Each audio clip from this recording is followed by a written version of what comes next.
Dans le livre des Actes des Apôtres, le Seigneur dit dans sa parole que les disciples sont restés à Jérusalem. Ils sont montés dans la chambre haute, ils persévérèrent dans la prière et ils attendaient que le Saint-Esprit descende sur eux. Maintenant, quelque chose s'est passé et c'est là où je veux mettre l'accent aujourd'hui. Lorsqu'ils ont reçu le Saint-Esprit, lorsque des langues de feu sont descendues sur eux, lorsque Dieu lui-même, parce que le Saint-Esprit, c'est Dieu lui-même, mais sous une autre forme, est venu sur eux. Ils se sont mis à parler des merveilles du royaume, des merveilles que les autres qui étaient là pouvaient comprendre que c'était les merveilles de Dieu parce que ils comprenaient, c'était dans leur langue, mais quelques-uns se sont moqués, quelques-uns se sont dit, mais ils sont ivres de vin, qu'est-ce qu'ils sont en train de raconter?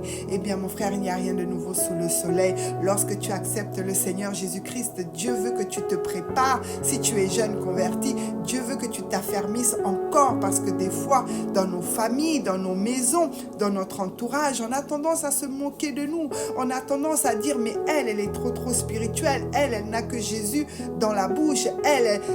On dirait qu'elle est plus sainte. Elle est toujours à nous dire non, la Bible dit, la parole de Dieu dit, repens-toi, tu dois revenir à des nouvelles voies. Mon frère, ma soeur, fortifie-toi et prends courage, parce que ce qui a été avec les disciples, c'est ce qui est avec nous aujourd'hui. Ce sont les mêmes esprits qui sont en train de persévérer, et plus encore comment les chrétiens sont humiliés. Nous avons vu avec ces Jeux olympiques, ça a fait polémique, comment nous avons été bafoués dans certains signes. Eh bien, mon frère, ma soeur, fortifie-toi et prends courage, parce que les disciples aussi ont subi des moqueries. En tant qu'enfants de Dieu, la Bible veut que nous soyons enracinés dans la parole. D'ailleurs, qu'est-ce qui s'est passé?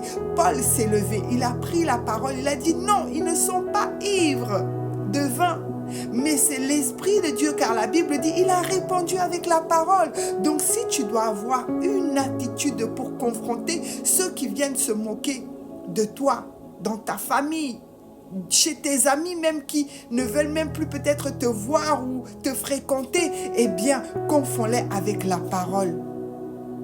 Bats-toi avec la parole. Ne cherche pas à avoir des attitudes, des comportements qui, à l'inverse, va déplaire même à Dieu, parce que Dieu est amour. Eux, ils sont dans l'ignorance, mais toi, tu as eu la lumière, tu connais la vérité. Ton attitude, ton comportement face à ces gens qui se moquent de toi, c'est la parole. Brandis la parole. La parole, c'est ton épée. La parole, c'est ce qui te donnera la victoire. La parole, c'est ce qui t'aidera à combattre lorsque on viendra et qu'on dira des mauvaises choses sur toi. Tu brandiras la parole et tu diras, ainsi dit l'Éternel, ainsi dit mon Dieu.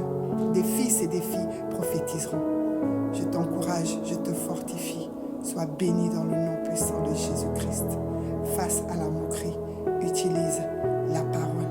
Résiste